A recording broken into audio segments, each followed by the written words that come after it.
Welcome to another edition of SEC Primetime. I'm Max Starks. He's Clint Stoerner. And yes, this is absolute craziness, Clint. Hey, Max. Yeah. Max. Hang on one second, man. I got the old igloo with some silver bullets over here when y'all get ready, man. Yes, so that's the precursor right now. Apparently, because Arkansas has now hit that 7-win threshold, he is tapping the Rocky. Is it Cold Mountain filtered? Is it Cold Mountain filtered? The world's most refreshing beer, and my boy Sam Pittman got an igloo full of them, brother. It is a beautiful, beautiful day in the hog hood, if you know what I mean. Well, how you doing, Big Max? Man, I'm doing great. I'm doing great. We have a nice show. We got some great headlines. That's a great precursor because we are going to talk Arkansas. We are going to talk about the flop that is Texas A&M. We're going to talk about my Gators. We're going to have a heart-to-heart about Dan Mullen and where he's at right now with that squad. And we're going to talk about, of course, some Georgia. We're going to look at that Bama matchup with Arkansas, and we are going to fill all the SEC wants and desires in this podcast for this week. And so I think it's only apropos that we start out with Jimbo Fisher. For as much goodwill as Jimbo Fisher has now earned, he is now sitting at the bottom of the roller coaster again, wondering, does he have enough inertia to get back up that hill to finish out this season? Because let's just face it, this was a game they should have had. This is a game they should have won. This is a game they should have been on top of it. And let's just call it what it is, man. That was a whole lot of stink. I mean, there was a whole lot of stink out there. It was smelly. The sewage crew needed to get out there because this was not what we were expecting. I mean, for as much praise as we had given Zach Calzada, as we'd given this defense and where they had dug themselves out of, right, from the beginning of the season to now, we expected this to just roll, and Ole Miss just rolled on past them and didn't think two things about them. And so where are you at? What is your thoughts, initial shock or reaction? I guess I shouldn't I shouldn't lead you and bait you into that. What's your initial reaction when you look at the result of this game?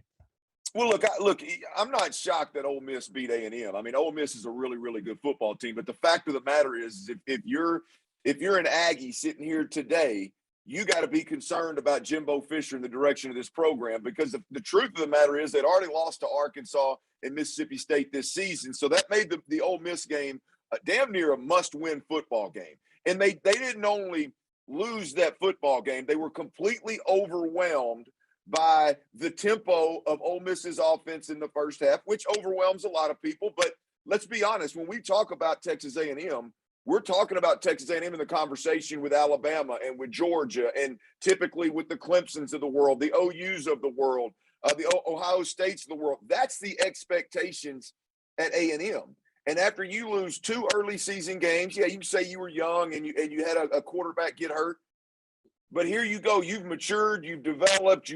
The stars appear to have aligned, and you go lose to an Ole Miss football game. That was a must-win game if you were going to have a chance to sneak into the SEC West championship there. If Alabama were to lose, there was a lot on the line, and A&M, they pissed down their leg. I mean, Max, here's the truth of the matter. If we are really having an honest conversation about A&M, like I said, they should be discussed in the realm of all the teams I just mentioned, the top 10, let's say the top 10. And the truth of the matter is, if you talk to A&M, well, they lost 4 offensive linemen. Well, they got a starting quarterback hurt. Hey, man, this is Jimbo Fisher's 4th recruiting class. He's had 4 recruiting classes. This is his 4th year. He's had 4 recruiting classes. I don't want to hear about you lost 4 offensive linemen, you lost a quarterback. Georgia lost 9 to the draft last year. Guess what they got? They got 17-plus guys lined up this year to be in the draft, and they're damn near unbeatable. That's the conversation A&M's in, and I think there's big problems in College Station, man. I'm not saying that that Jimbo Fisher needs to go or anything like that. Look, that's silly. But the fact of the matter is boy, they're in a tough spot right now. This has to be a very, very disappointing year. Because Max, if you look at the SEC West, Sam Pittman is in year 2, still playing with some of Chad Morris's players ultimately, and he's got as many wins as A&M's got, and he won the head-to-head versus A&M. Now he doesn't have the Alabama victory, but he does have the same record and did beat them head-to-head. I just think if you're A&M, you got to look at that and say, damn, we're on the same level as Sam Pittman at Arkansas right now, 4 years in, with the money we're paying Jimbo Fisher. Whew, man, we got to sit back and have some hard conversations this offseason. Well, and I think you're right, because here's the thing, because Texas A&M, yes, they lost to you, but they also didn't have the same road that you had. You went, y'all beat up on Texas, and y'all had a tough matchup against Georgia. So Texas A&M, I'm like, yeah, that Bama win looks good, but when you lost to the entire state of Mississippi, you know what I'm saying, this season, and you lost to Arkansas, like, you're not as good as we want to think. That top 5 preseason looks a little plasticky. Yeah. You know, and you should have, like you said, 4 years of doing this, you should have your ducks in a row. You should be coming in waves with what you have there at Texas A&M, especially with the funding that you have. It should not have looked like that with a banged up Matt Corral and an Ole Miss team that looks lost at times. Like, you should have been able to. Tempo should not overwhelm you. Yep. You should be able to combat tempo. You've got fast players. You have seen the tape. It wasn't like, oh my gosh, this is Army because we never play against a triple option. You know what I'm saying? Like, no, this is just hurry up, tempo, pace. This is that's all it is. Still the same guys on the field. You're still playing against some version of the spread. And you let Jerrion Ely rip you apart for 152 yards on top of that. Now that bugaboo of run defense creeps its ugly head again when you thought you had kind of tampered it down. So that's the one frustration. Well, Max, you got to look at it as right now. I hear a lot of, well, they lost a lot on offense and they had to replace some guys, right? And okay, well, then they should be better next year, right? Well, guess what? They're going to lose a bunch of NFL caliber players off that defense to the draft this year. So what are we going to do? We're going to sit here next year and talk about, well, you know, A&M, man, they just lost some guys to the NFL. Look, I think there's teams out there, like I think Kentucky, I think Arkansas, I think you know, some of those Auburn. I think there's some mid-tier teams, Ole Miss, that, hey man, when they get a run of about 5 or 6 players that leave for the pros, man, it hurts, man. It hurts in a major way. But A&M ain't one of them teams. A&M is squarely in the conversation after 4 years with Jimbo Fisher with the LSUs, the Alabamas, the Floridas, the Georgias in the SEC. And that's where the discussion should start with Jimbo Fisher. To sit here and talk about, well, he lost this or he lost that. No, man, you're talking about top recruiting classes right now when you're asked about taking the LSU job, right? I've been bombarded down here in Houston with former players from A&M talking about Jimbo Fisher's a great developer. Well, then don't tell me about what he's losing to the draft.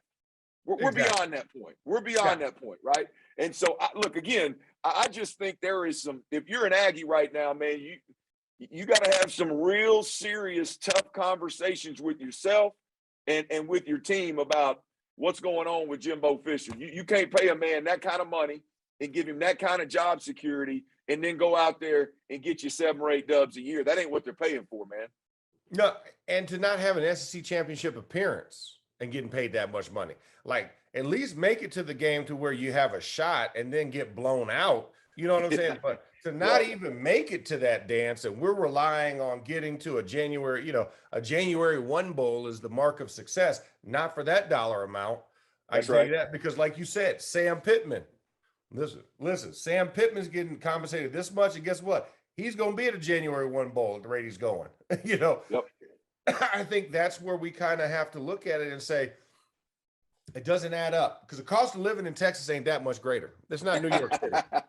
That's Well, right. you have to, it's not LA, not the USC job. Yes, the number's going to look crazy, but wait till your taxes hit. Trust me, it evens it all out. Property taxes are a mug out there. But I think that's kind of where we're at, where we're like, man, Jimbo, this was supposed to be, you're the quarterback whisperer, you're the recruiter, and all I'm hearing is about what you don't have. I'm like, you wasn't saying that when y'all went into Alabama, and then when you came out with the victory. And That's Ole right. Miss got mollywopped by Alabama, and Ole Miss hit you with the shock troops. They went and did blitzkrieg on you in the first half, and you had nothing to show for it. Not a damn nutter point. Let's just put that way. Not a damn nutter. Zero. Goose eggs. It ain't even Egg Bowl season yet, and you had a goose egg at the end of the first half. So it's like, that's the frustration. That's the frustration with watching it. But that's all. But, I will say this. That's the craziness of this season, of football in general. The entire system of football is turned upside down. For college, it's the year of the super senior, right? It's the COVID aftershock season where you have teams who can make these runs because you have a bunch of super seniors. But in the NFL, the same thing's happening. So I look at it across just the football landscape of what I'm watching over the weekend, and no matter how good you guess, you're still not going to be right, except for your top two. That's the only two you could really feel comfortable about, right? Georgia's going to be Georgia. Bama, outside of that A&M game, is going to be Bama.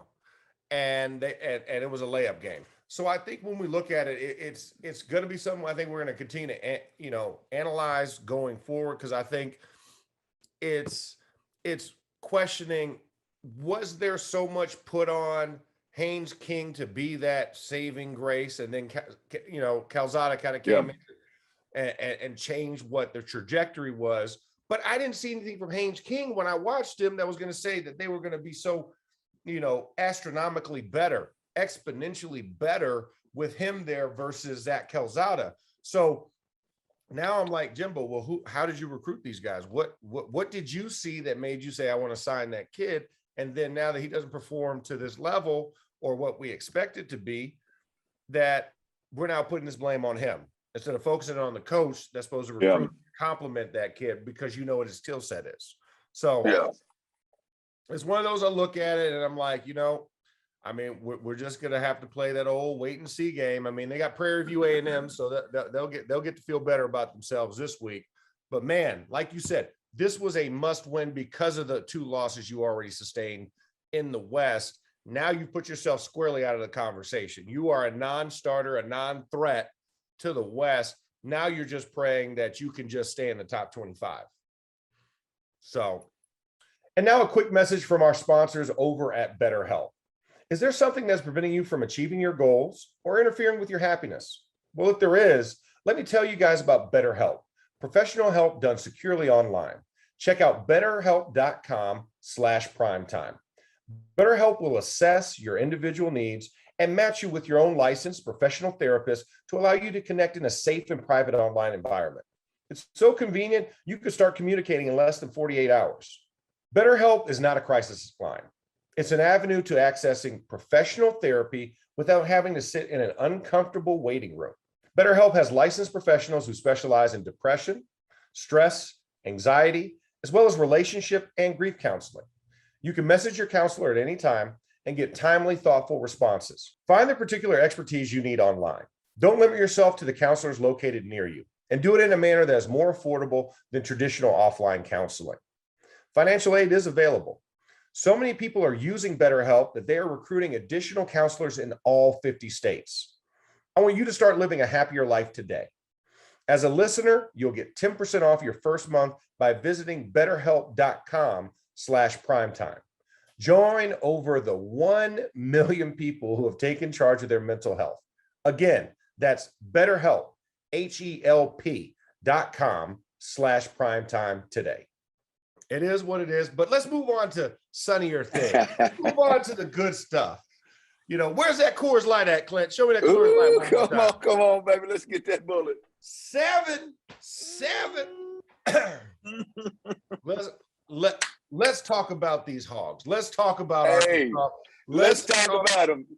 Let's talk about all of the whoop ass that they brought on Saturday. And, I don't even want to preface it. I just want to let you go. Tell me how Arkansas did on Saturday.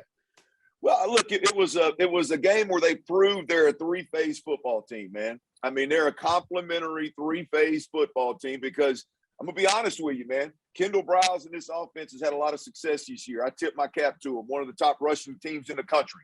And they've done a good job, but LSU had a hell of a plan.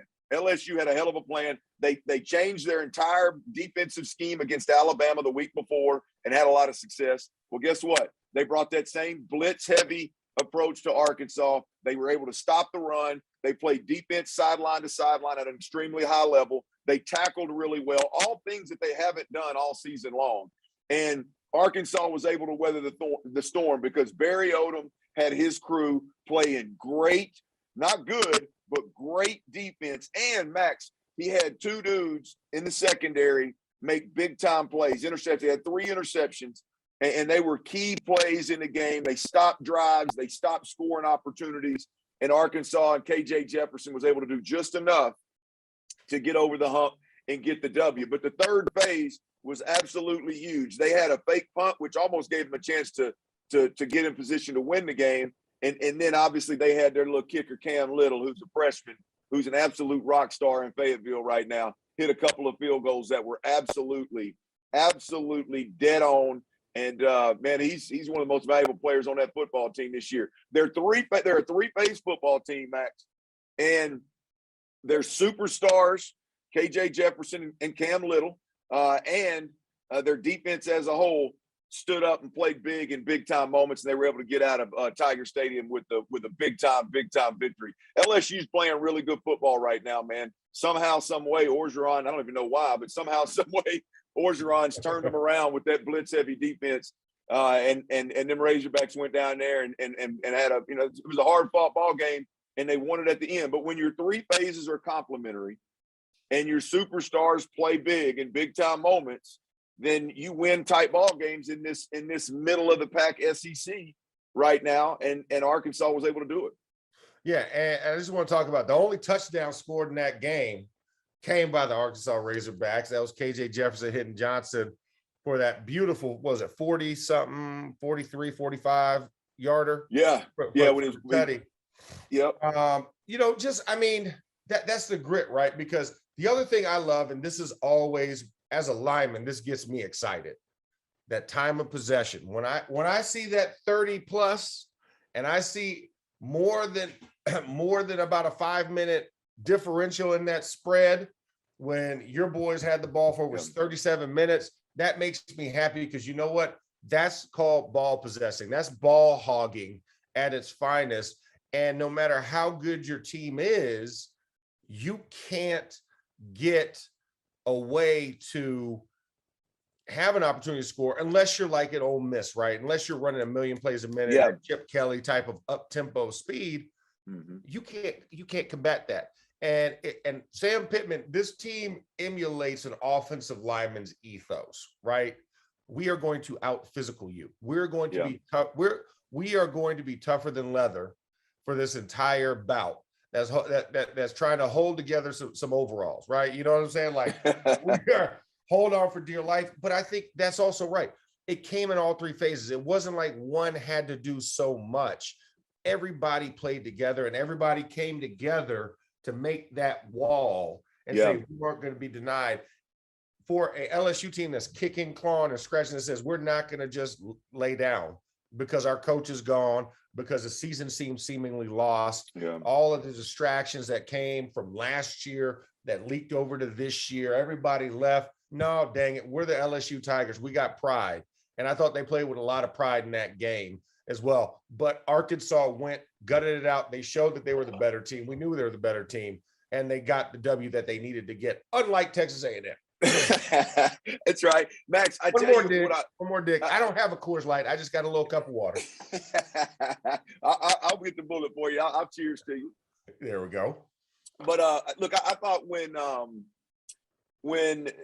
Ed Orgeron decided to go with Garrett Nussmeier, I thought that was big for Arkansas, because that's probably their better option at quarterback. I think long term, that kid's got a little something to him. He brings a little juice, got a little swag. And I think that and it's natural, it's genuine, it's sincere. I think the guys responded really well, but it was still a really young quarterback. And Barry Odom, whether you call it a 3-2-6 or a 3-3-5, rush 3, drop 8, however the hell you want to call it, Barry Odom was mixing up coverages. And when you plug in a very young quarterback that hadn't played a whole lot of college football, and I got Barry Odom on the other side with a pretty experienced group that knows how to mix coverages up, I thought at that point in time, I knew Arkansas's offense was going to struggle because LSU had a really good plan. And I'm going to be honest with you, Kendall Briles is really handcuffed in terms of adjusting and all of a sudden having some dynamic pass game. That's just not KJ Jefferson right now. And so he's really handcuffed to get away from what it is their identity is right now.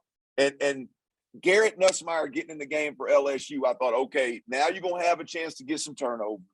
Now you're going to have a chance to force this cat to throw the ball into coverage. Now you're going to be able to confuse him, where that's probably possible with Max Johnson as well, but not as you can't do it as often as you can with a young quarterback. And so I thought that was key. And what happened? Garrett Nussmeier, he made one big throw over the top for a touchdown early. But I thought Max, when he threw the touchdown to Besh over the top, it was a scramble, extend the play, throw a 50-50 ball up. I thought, and even though the kid caught it, I was like, hell yeah. Because that gives this young kid confidence that he can continue to try to extend plays, continue to throw 50-50 balls. And I don't give a damn who you are. That it's hard to win that way. And so, look, I thought that played well into Arkansas's hands. And then big shout out, man, to Monteric Brown, Busta Brown. He got 2 interceptions. Hopefully he's a very talented cornerback, but this is one of those games that may have thrusted him into Max having a little bit of confidence and becoming a legit big-time corner in the SEC. And Miles Slusher had the biggest catch of the night, receivers included. I mean, it was an unbelievable interception. So big shout out to those 2 DBs, man. Big win for them Hogs, no doubt about it. And I want to ask you that because I think fans want to know, when you have a young quarterback come in there, right, and what Barry Odom did, right? Yeah. I mean, show 5, drop 8, right? And then you get a 3-man rush. And now how tight do those windows get for a young quarterback that would used to okay, if it's a blitz, at least it's wide open. The old adage, single high, let it fly. And now you got 8 bodies sitting out there in a fence saying, I dare you. I dare you to go ahead and throw this. And then for you to still feel comfortable how tough is that for a young guy coming into a game? Well, it's really tough, especially one that's got a high motor and one that's bringing all that juice that Nussmeier's bringing. I mean, he wants to make the big play. He wants to make the big throw, and he can make those throws. But when you got a team that's dropping 7 or 8 into coverage, you got to have a guy that'll get through his progression and get to the check down. You got to have a guy that'll give up on the deep route early because he knows they're dropping 7 or 8 into coverage. And even if it's there, it's going to be a tough ass throw. So get to your check downs early. So that way your check downs have room to catch it, turn, and run and make a play. The later you wait to get to your underneath receivers, the sooner those linebackers underneath coverage is clamped down on them. Now you got problems. And so, it's very, very tough, Max. And it's very, very tough against Arkansas because Arkansas has, Arkansas is doing some really good things with Barry Odom. But I really think what makes that scheme, Max, work really, really well a good chunk of the time is that you've got Grant Morgan, you've got Bumper Pool, and you got Hayden Henry. Those 3 Henry had a big game. He had a big game. Hey, Max, but all 3 of those dudes are really, I mean, they're smaller linebackers, bigger safeties, dudes that can absolutely roll, and their ability to read and recognize whether it's the quarterback getting into his check down or it's a run play or it's a quarterback scrambling, their ability to get depth, take away the shots, take away the stretches down the field, and then respond up and make a tackle for little to no gain. That's what makes this defense special. That's what allows Barry Odom to stop the run, stop the quarterback run, stop the underneath stuff for little to no gain, because that middle level, that second level of his defense, man, those guys are really, really good at what he asks them to do. You want to talk about a coach. We always say, man, the number one job for a coach is to put his players, whoever his players are, and whatever their strengths are, put them in position to win with their strengths. Barry Odom consistently puts Hayden Henry, Grant Morgan, and Bumper Pool in position to play to their strengths and win. And it's why that defense works. Well, no, absolutely. Well, I'll tell you what, we're cheersing that 7th win for Sam Pittman and those Razorbacks. And it was a great showing. Congratulations to them. I want to turn to another Western matchup because, listen, there's not a lot to talk about on the East. That's why we're going to be Western heavy. We'll get to Dan Mullen in a second. The Pirate coming through the victory against Auburn in Auburn. Bo Nix, that first half, I remember watching it and I was like, man, Auburn has come to play. They are giving Mississippi State all that they can handle. You put up 28 in the first half. You know, Mississippi State looked to be reeling. You know, you finally get a little action right at the end, but I'm like, man, how did this even get to this point? And then it was a tale of two halves. The second half, they adjusted, and then they started giving Auburn some fits. And then in the course of fourth quarter, I mean, you explode for 20 points to propel yourself ahead. I mean, just A, did you expect this? And then B, just kind of what was your reaction to kind of Mike Leach? Just kind of give you one of those. It's just what I do. It's just what I do. He kind of had that walk-off feel when he left the field. You know, not too happy. Just kind of like, yep, they did what I expected them to do. Well, look, Max, we talked about this before, man. I think I just refuse to put expectations on an air raid football team. I mean, and Mike Leach is the best in the business in the air raid game, right? I mean, they are going to win games that they have no business winning, and they're going to lose games that they have no business losing. And you look at Mississippi State at halftime of this game, they had no business winning this football game. And because of their willingness to take an unbelievable amount of risk with the football, to drop back and literally throw the football a million times a game, it bites them in the ass a lot of the times. But when they're down like they were at half here, you know, it gives them a chance. Or really down like they were going into the fourth quarter here. You know, it was half. Yeah, it was a half. I mean, it gives them a chance to come out and score a ton of points and win the ball game. So I expected Auburn to win this ball game. I expected Auburn to see and smell the blood in the water, that they've got a chance at making the Iron Bowl mean something. And I expect them to win this ball game. With that said, it doesn't surprise me one bit that the Pirate was able to come out and do what he did in that second half, and his crew won that game in dramatic fashion. I mean, when you look at Will Rogers, I mean, this kid is tailor-made for the air raid. He can spin it around the park now. Well, I think about this: 55 pass attempts. Mm-hmm. He went 44 for 55. Where were the DBs? That is my question. I mean, yes, they were there in number, but geez, I mean, you think about this. Think about this number right here. If I told you a quarterback threw 27 of 41 for 377 yards and 2 touchdowns, what would you think about that game? Just no names involved. Pretty good. Yeah, probably won the game, right? Yeah, absolutely. Won the game, right? Yeah. And then I tell you, the quarterback on the other side, 44 of 55 for 415 yards and 6 touchdowns. We had dang near 800 air passing yards in this game. Yeah. Where is the defensive backs? Where are they? Because they were not they were not in Auburn, Alabama for either side. You know? Yeah. That's just a stat. Yeah, it's wild. It's wild, but it does. Again, it doesn't surprise me, man. I mean, when Mississippi, when you got Mike Leach involved, man, there is no telling what can happen, and this is one game that's very indicative of that. I mean, they controlled the second half of that game as though it was almost like, you know what, we'll spot you. We'll give you 18 points. That's okay, no problem. And then you reel off 2 tutties in the third. You reel off 3 tutties. I mean, it was one of those things I couldn't believe it because I was flying at that point, watching the game on the airplane, and I'm sitting there. And it's funny, the LA Chargers scout who was headed to Pittsburgh with me, we're both watching the game, and we're both kind of looking at each other like, you watching this? Yeah, I'm watching this. Can you believe this? because it's like, oh man, Bo Nix is on one. And then the second half, you're like, oh my God, Will Rogers is on one even bigger. And so, but that's just the craziness of it, man. I mean, it's one of those things where I look at it and people want to talk about the SEC and say, oh man, they get so much credence. But this is what SEC football is all about. The separation. Yes, you got two really elites this year in the top, right? In Bama and Georgia. They're the top two.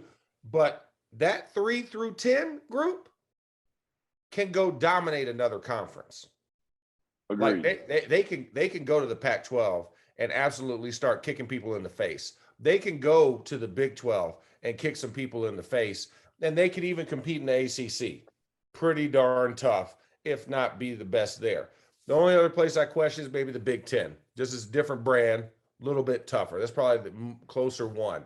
But the SEC cannibalizes itself, and we get better playing against each other than we do playing against any other competition normally. And I think that's kind of indicative of just where we're at. But it's so tough, and that's why we can make predictions on this show.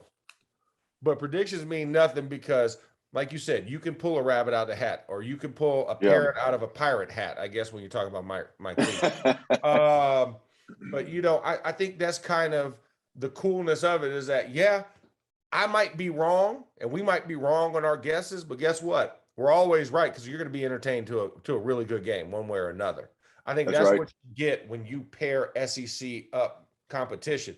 Now, we could talk about the bottom two and my Florida Gators, giving Samford hope and dreams and aspirations. We'll get but I think that's kind of one of the things I look at, and I'm just so proud to be a part of this conference and to talk about it because it is great football. More often than not, you're going to turn on Sunday 3:30, catch that CBS primetime game, and you're going to be treated, and probably catch another one on the nightcap at the night game.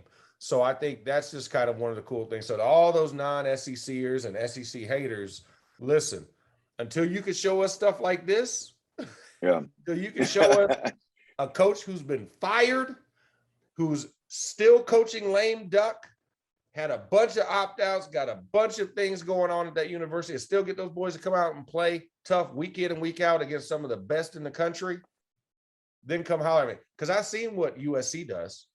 I've seen what Clemson's looking like. I've seen what North Carolina's done at FSU over the last couple of years. Like, so don't sit here and, this, that. I'm like, these boys got heart down here in the Southeastern Conference, and these boys are going to play. As long as you have fans, you have a field, and you throw some refs out there, we will play. Have ball, we'll play. That's it. That's the unofficial SEC mantra. Before we continue on with the show, if you're looking for ways to skip the trip to the post office and dodge all the hectic holiday shopping traffic, why not save time and money with Stamps.com? Stamps.com lets you compare rates, print labels, and access exclusive discounts on UPS and USPS services all year long. It just makes sense, especially if your business sends more mail and packages during the holidays. Whether you're selling online or running an office or a side hustle, Stamps.com can save you so much money, time, and stress during the holidays. How? By allowing you to access all the post office and UPS shipping services you need without taking the trip and get discounts you can't find anywhere else, like up to 40% off of USPS rates and 76% off of UPS. In 2021, if you're still going to the post office instead of using Stamps.com, it's like taking the stairs instead of the elevator. Just going up a couple floors? Sure, take the stairs. Walking up 30 flights a day, you could use a break. And if you spend more than a few minutes a week dealing with mail and shipping, Stamps.com is a lifesaver. You'll save so much time and money, you'll wonder why you didn't do it sooner. So join Stamps.com now and save time and money this holiday season. And sign up with promo code Primetime for a special offer that includes a 4-week trial, free postage, and a digital scale. No long-term commitments or contracts. Just go to Stamps.com, click the microphone at the top of the page, and enter code Primetime. Let's go on to a more somber topic. I'm doing my best to keep my emotions in check. We're talking about the Florida Gators, who are one. We did win. Wasn't an SEC opponent. Hell, it wasn't even an FBS opponent. We played the Samford Bulldogs. Is that what they are? I think they're Bulldogs. I think that's right. Bulldog mascot. I'm guessing. It looks like a bulldog. It looks like a bulldog terrier. Whatever. We got into a shootout with them. Now, granted, I'm happy we scored 70 points. I didn't think we could do that, but it's an FCS school. The FCS school, we gave up 52 points after cutting our defensive coordinator. Grantham sitting at home like, ha ha, burger. What did I do? Tell him what I did against Bama. How many points I hold up against Bama? Okay, all right, yeah, you missed me now. And we were losing at one point in this game, Clint. We were losing. It's 42-35. And I can just tell you, the King's English did not fall on me during this game. I had to be honest. It was not refined language. It was a bit more crass. There was a lot of things thrown around my house before I left for the airport. Right. I apologized to my wife. I cleaned it up yesterday when I got home. I don't know. I thought Dan Mullen was safe, that this was just going to be an aberration year. I don't know, man. I don't know. Hey, I'm with you. I said it 2 weeks ago, like, you are crazy if you even shape your mouth to say that Dan Mullen should be fired. But after watching these last 2 weeks, I think my man's seat's got to be hotter than a firecracker. There's no question about it. I love Dan Mullen. I still, to this day, I think right now that Florida should keep Dan Mullen. I have a hard time, in my opinion, doing better than Dan Mullen unless they've got that guy picked out and that guy's available. You're going to have a hard time really doing better than Dan Mullen, but there's no defending what we're watching now. I mean, it appears that, you start firing coaches, and it's one thing to fire a coach, have an SEC opponent come in and beat you. It's another thing to fire a coach and have Samford come in and your guys look like they're not ready to play. They're not motivated. They're bringing zero juice. There's zero discipline. I mean, that is a major problem, and it's happened 2 weeks in a row with the Gators. And I think there's a good chance that Dan Mullen, he better figure some things out here pretty quick this week, or he's going to have a tough time keeping his job. I mean, I'm curious. You're closer to that program than I am. I'm curious to know your thoughts on whether Dan's got a good grasp on it, or is that seat getting hot? I look at it. I think the seat's getting hot, man. I think when you just look at some of the uncharacteristic things that was going on in that game, the poor tackling just continuing to rear its ugly head, DBs blowing coverages. There's no way that a guy by the name of Liam Welch should be in the conversation when you're talking about guys who had a big weekend. They got paid close to about probably $1 million, right, to take that trip down to Gainesville. So you paid them to take you out to the woodshed and give you everything that they could. And they gave it to you. Liam Welch just got on people's radar because of us. The boy threw for 400 yards. Like you had a stat line that rivals, what was played in that game we just talked about, Auburn and Mississippi State. Now, granted, you did throw the pick that kind of hurt you. Hell, Emory Jones. I was happy to see Emory Jones throw for 450 plus yards. I didn't think he had it in him. 6 tutties. But it's Samford. This isn't Stanford. This is Samford. This ain't even Samford and Son. I would have taken that one better. This is Samford, FCS school. And so it was very bothersome. This is a team that was in the SoCon Conference, Southern Conference. They're 5th in the Southern Conference. We are a team that, like, when you talk about the teams that should be talked about, when you're talking about the Georgias of the world, the Alabamas of the world, your name was mentioned in those categories for a while. Yeah. What I've seen these last 2 weeks, it makes you say it in the same category with a smirk. Florida, right? It's not Georgia, Bama, Florida. It's Georgia, Bama, Florida, maybe. Right. Like Arkansas has now moved into that spot. Kentucky has moved into that spot. Hell, Tennessee has moved themselves into that spot. You are right above South Carolina, who has beat you technically, so you actually might be below them, but you got more victories. And then Vanderbilt. That's where you stand in the East as it stands right now. Mizzou is actually no. Mizzou and Vandy are below you. South Carolina is above you. I'm sorry. Let me get that straight, because we are sixth in our division, not the conference. Oh, wow. We're sixth in the division. And that's something that, even as bad as McElwain was, even as bad as Muschamp was, guess what? Still made it to SEC championships. Still was able to muster it up, whether it was all defense and no offense, or all offense, no defense. Actually, I'm not even going to put that on the defense in that situation. Those years, it was the defense carrying us. Our offense had no clue.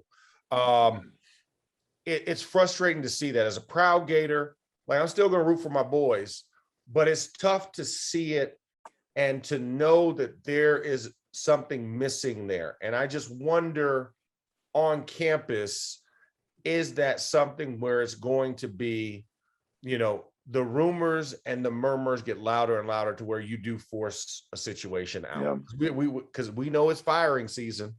We had a couple more this past weekend, right? UW, Jimmy Lake, gone. The boy from Southern Utah, gone.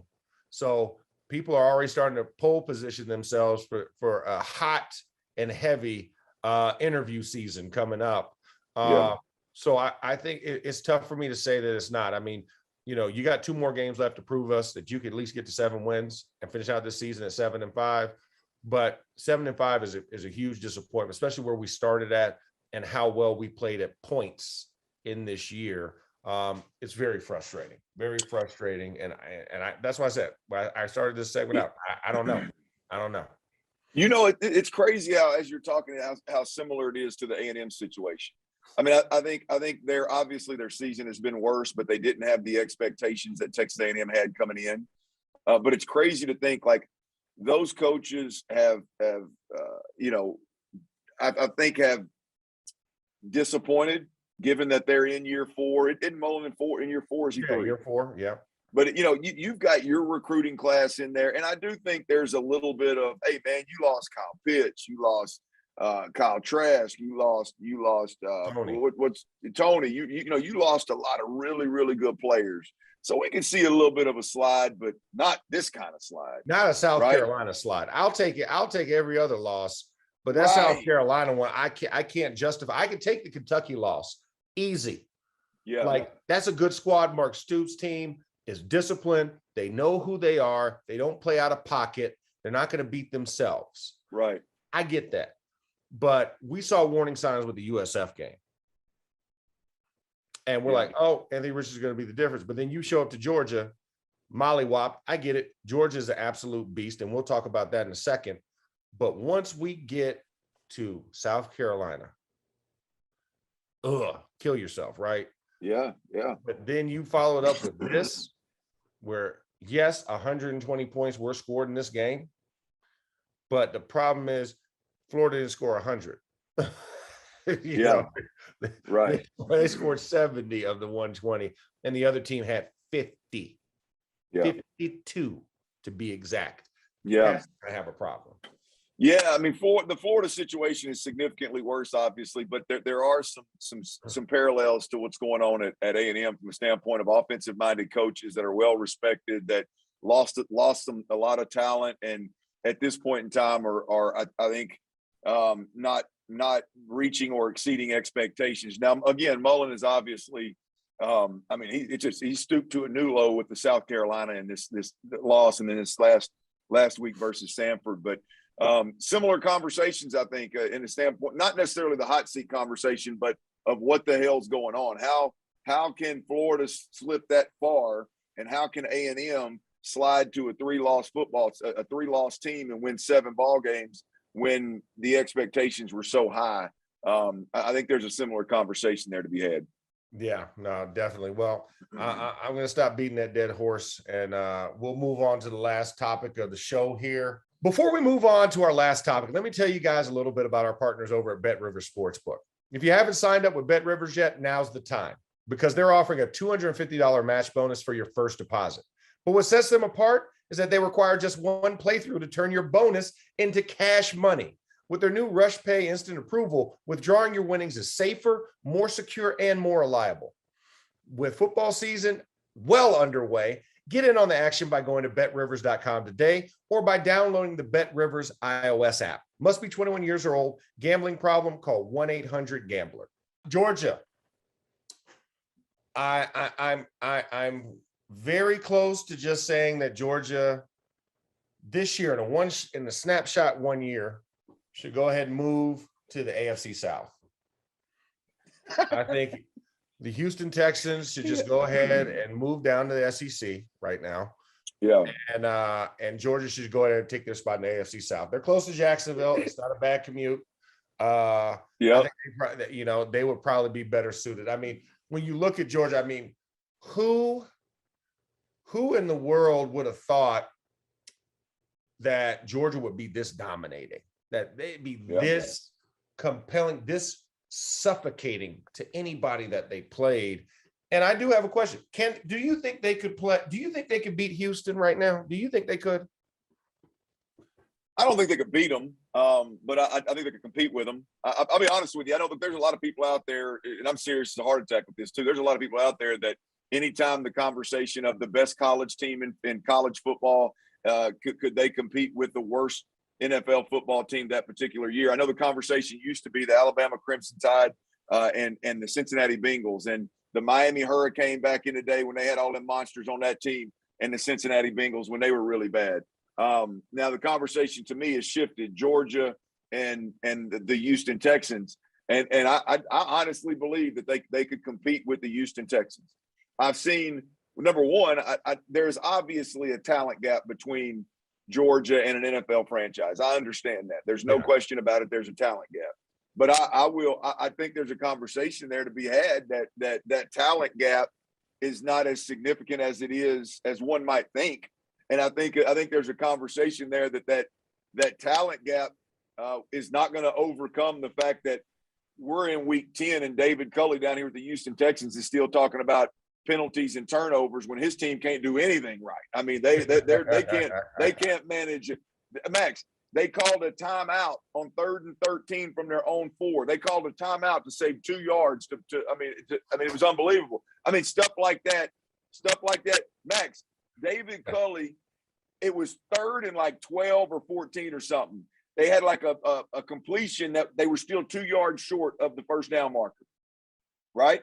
They declined the penalty, took the completion to make it 4th and 2, and then punted.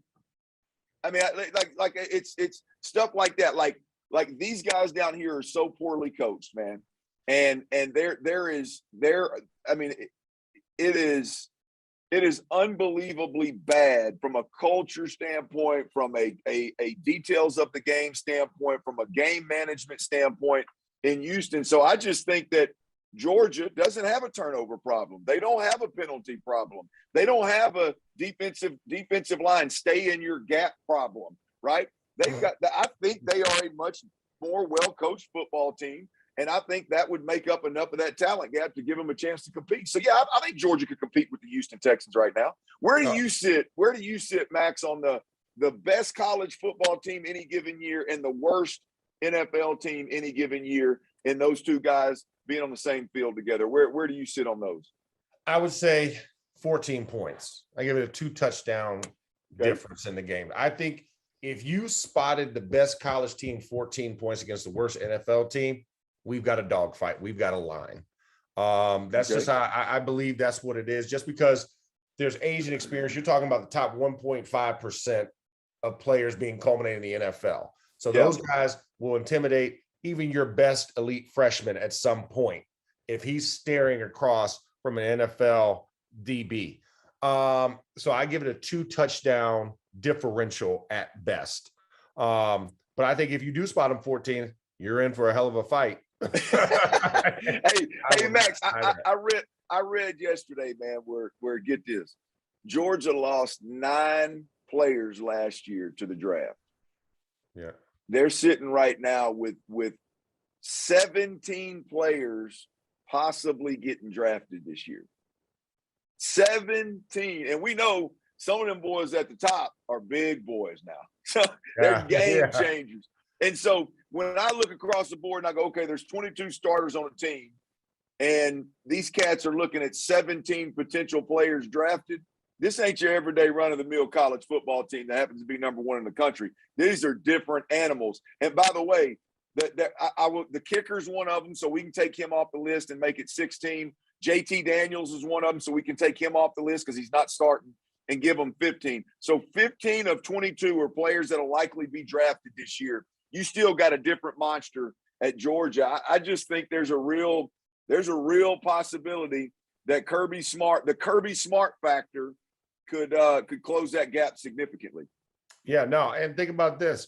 The only reason Saban has not had higher numbers is because the kids weren't eligible yet. You know what I'm saying? Like, because when you think about it, Kirby had all three quarterbacks on his roster at one time, and all three of them are starting in the NFL. Yeah.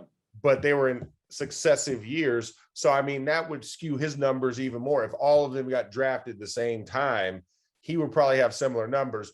Whereas Kirby has shown you that this has been a systematic kind of grooming of these kids to get them to this opportunity, creating a Bama type effect, but you got more guys coming in at once now because of a shorter window. So, I mean, I think it's really incredible. And I mean, yes, we're giving Georgia their roses, but hell, you know, as my grandma always said, give me my roses while I'm alive so I can enjoy them. I don't want to see them when I'm dead.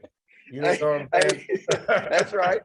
Hey, Max, I like your 14-point window, man, because I'll be honest with you. I sat down here covering these Texans, and these Texans had a couple of 14-plus point windows with NFL teams. So I think there's a little bit of validity there in my take. Well, awesome. Well, hey, guys, we want to thank y'all once again. This has been SEC Primetime. He's Clint Stoerner. I'm Max Starks. Tune in next week. Remember, continue to hit like, subscribe. We'll keep doing this. Clint will keep bringing the silver bullets, and we're going to keep knocking down this SEC season as it comes to a close. Take care and thanks.